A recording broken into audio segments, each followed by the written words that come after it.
Salam sehat, salam sejahtera buat semua penonton dimanapun kalian berada. Pada video kali ini tuh saya akan mengkritisi pernyataan seorang Brigjen Paul Faisal yang katanya itu komandan operasi, bukan operasi damai Kartens tapi operasi kriminal Kartens, yang menyebutkan ada istilah baru yang kemudian dia kenakan itu yaitu kelompok politik kriminal. Nah, teman-teman, ini penting untuk kita sama-sama mendalami dan mengkritisi ini karena sebenarnya ini pernyataan yang sangat sesat dan sangat dungu karena ada alasan-alasan ilmiah yang mestinya itu kemudian kita bisa dalami dia dengan sangat objektif dan terukur. Teman-teman, sebelum teman-teman ikuti diskusi kita lebih sedikit dalam, jangan lupa like, subscribe, tapi juga teman-teman yang nanti gabung di Facebook jangan lupa ikuti, dan kemudian teman-teman pasti akan mengikuti video-video lebih lanjut juga. Oke, kita masuk saja. Jadi pertama-tama itu kita harus mendalami dulu tentang pemahaman kita. Itu penting untuk kita sama-sama itu punya pemahaman bersama itu terkait dengan politik. Nah, pengertian tentang politik sendiri itu memang banyak pakar itu dengan perspektif mereka masing-masing. Ada yang mengartikan politik itu dari sebuah proses, tapi ada yang melihat bahwa politik itu tujuan yang ingin dicapai, tapi juga ada yang melihat politik itu lebih kepada bagaimana kemudian publik itu antusias terhadap apa yang dilakukan oleh para pemain politisi. Jadi di pemahaman seperti begini itu kemudian belum ada titik temu tentang bagaimana kemudian orang memaknai pengertian politik itu secara umum yang sama. Karena ada yang melihat dari segi proses, mengartikannya dari segi proses, tapi ada yang melihat dari tujuan, tapi ada juga yang melihat dari sebuah hasil yang terukur itu dari keberadaan publik. Itu pemahaman publik terkait dengan, bukan pemahaman publik tapi pemahaman pakar itu terkait dengan pengertian politik, dan ini bisa teman-teman juga kemudian nanti pelajari dan dalami karena itu sendiri belum selesai. Tapi bahwa politik sendiri itu kan sebenarnya itu kalau kita bisa lihat dia lebih jauh itu adalah sebuah tujuan yang ingin dicapai bersama. Misalnya itu kalau bicara tentang tujuan kesejahteraan, maka itu kesejahteraan bersama. Atau misalnya kalau di dalam wilayah-wilayah koloni atau wilayah-wilayah yang dijajah oleh sebuah negara, itu orang melihat politik itu adalah bagaimana tujuan bersama untuk keluar dari proses penjajahan. Itu politik. Karenanya dulu, misalnya teman-teman kalau itu kita punya pemahaman yang sama di situ selesai, misalnya kita juga bisa lihat dari dulu di zaman Belanda sendiri misalnya, itu ketika Soekarno melakukan kritik-kritik terhadap pemerintahan Belanda waktu itu, dan Soekarno ditahan karena Belanda itu mereka mengartikan politik itu lebih kepada sebuah tujuan bersama, maka kemudian Belanda waktu menangkap Soekarno, itu mereka menempatkan Soekarno itu di tempat yang sangat layak. Misalnya waktu mereka kirim dia ke ND, itu juga dia dikasih tempat yang sangat layak. Bahkan kalau kita misalnya baca buku yang ditulis oleh istrinya Soekarno, itu si Inggit, misalnya di situ dia jelaskan tentang bagaimana kemudian Belanda itu memberikan gaji per bulan, tapi juga uh, memberikan rumah, kemudian mereka juga dikasih makanan dan segala macam. Karena Belanda melihat bahwa orang-orang yang berjuang tentang politik, yang ingin keluar dari penjajahan, itu adalah orang-orang yang sangat terhormat. Nah, karena itu kemudian hal ini juga berbeda sekali dengan Indonesia. Justru orang-orang yang berjuang politik untuk keluar dari penjajahan Indonesia itu justru dibunuh. Berbeda sekali dengan Belanda, itu antara langit dan bumi. Misalnya Teiselwai dibunuh, kemudian banyak aktivis-aktivis lain juga dibunuh. Mestinya ini kan para aktivis yang seperti begitu ketika mereka ditangkap, itu mereka harus ditempatkan di tempat-tempat yang terhormat di tahanan. Karena mereka itu berbeda, mereka itu ini pejuang politik yang berjuang tentang pentingnya keselamatan sebuah bangsa itu dari penjajahan Indonesia. Nah, dari sini saja kita bisa lihat bahwa ada perbedaan yang sangat jauh antara langit dan bumi. Itu pemahaman tentang politik yang dimengerti oleh Belanda, tapi juga kemudian yang dimengerti oleh Indonesia. Bahkan misalnya pemahaman itu kemudian dibuat kacau, digeser-geser oleh pemerintah Indonesia. Misalnya para pejuang politik itu kemudian lalu macam Prof.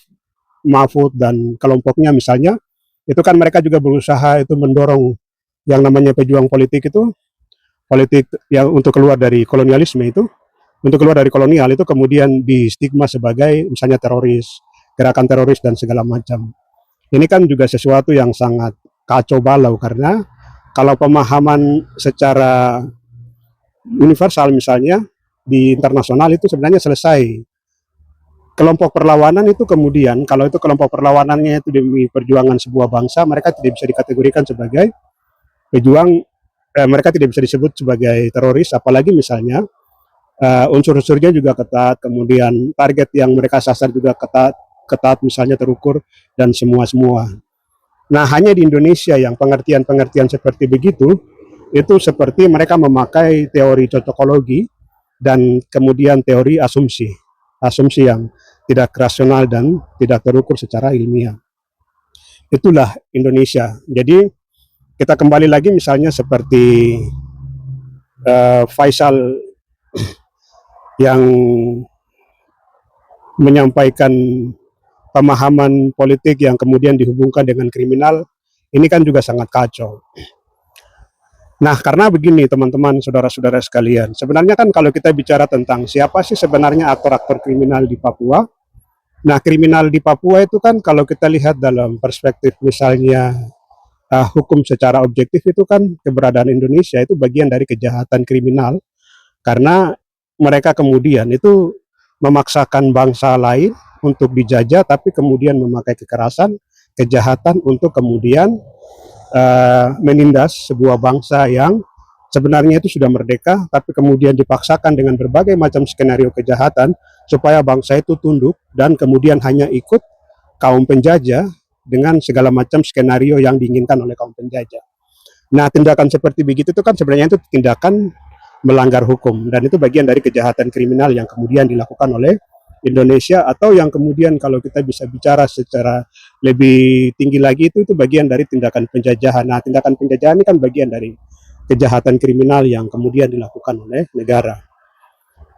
Yang berikut itu misalnya kelompok ini, kelompok Kartens ini yang dipimpin oleh Faisal ini kan mereka pakai istilahnya itu operasi damai Kartens. Padahal keberadaan mereka di Papua itu bukan membawa perdamaian. Karena kalau orang membawa perdamaian itu biasanya itu orang datang dengan solusi.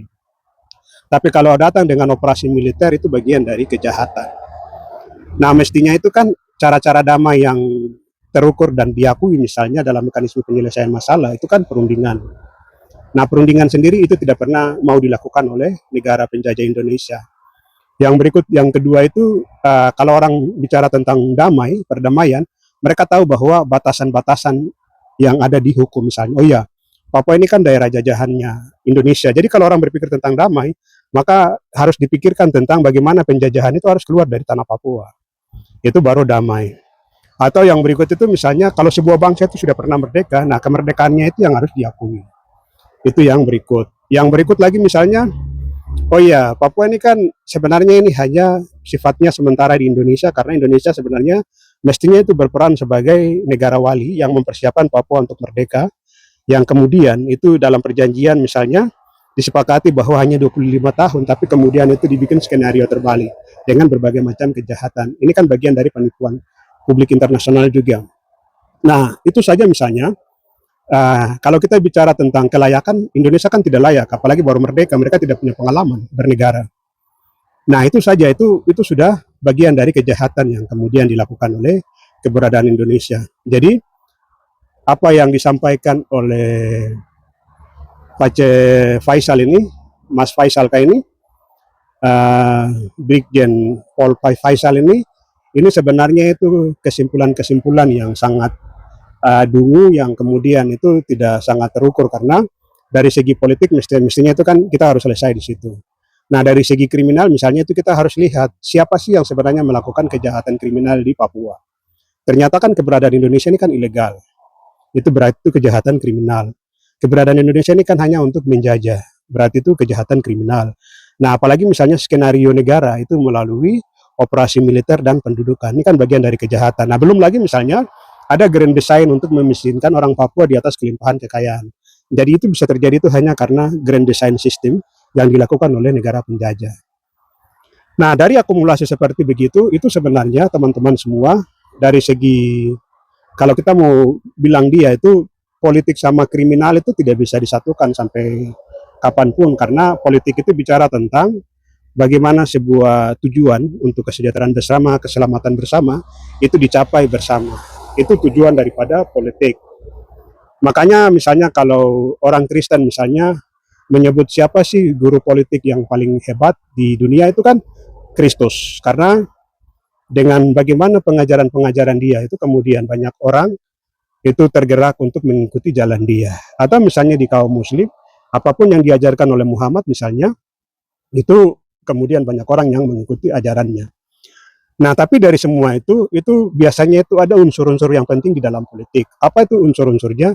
Itu di soal nilai. Makanya itu sebuah politik itu kita akan bisa ukur dia apakah dia tercapai atau tidak itu dari sebuah proses nilai. Misalnya kejujuran, komitmen dia, terus antara kata dan perbuatan itu misalnya sama atau bisa dia implementasikan. Tapi kalau semua itu misalnya tidak dilaksanakan, berarti orang itu belum pantas disebut sebagai tokoh politik atau orang yang bisa berpolitik atau orang yang pandai berpolitik.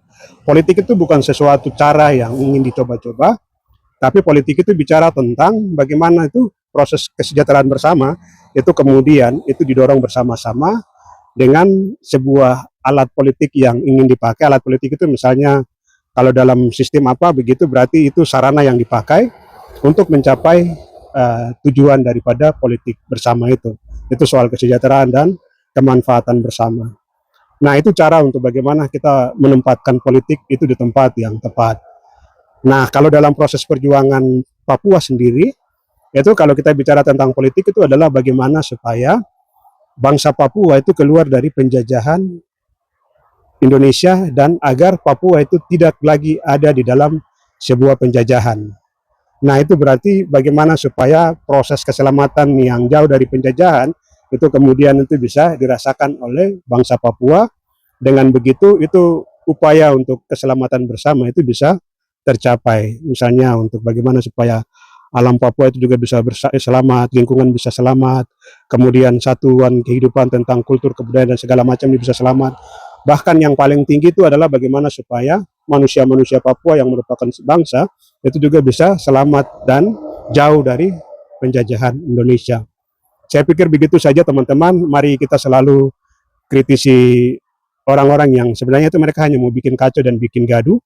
Seperti contoh misalnya Faisal ini, dia menstigma dengan istilah-istilah yang sangat berbahaya itu hanya untuk bagaimana mau membungkam aspirasi dari berbagai macam elemen, supaya berbagai macam elemen ini kemudian tidak bicara tentang pentingnya penyelamatan manusia, pentingnya penyelamatan alam, pentingnya penyelamatan satuan kehidupan, pentingnya penyelamatan kebudayaan. Nah, praktek yang dipakai oleh dia dengan menstigma dan mencocokologi seperti begitu, itu sebenarnya itu bagian dari upaya untuk melakukan kriminalisasi. Itu kan bagian dari kejahatan terhadap hukum, dan itu yang justru orang bilang itu perbuatan kriminalnya itu ada di situ karena adanya niat atau mens rea. Nah, mens rea itu kemudian itu ingin didorong melalui kebijakan, dan itu akan memberikan ancaman bagi sebuah kehidupan bangsa Papua. Teman-teman, mari kita kritisi dia, lawan terus, suara terus.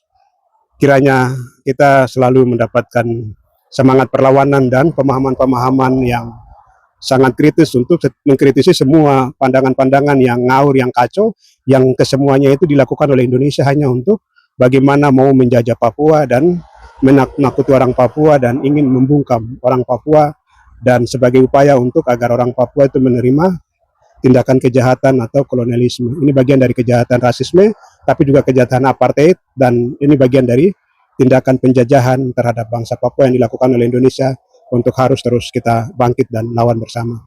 Mari terus bersuara, kiranya Tuhan memberkati kita sekalian.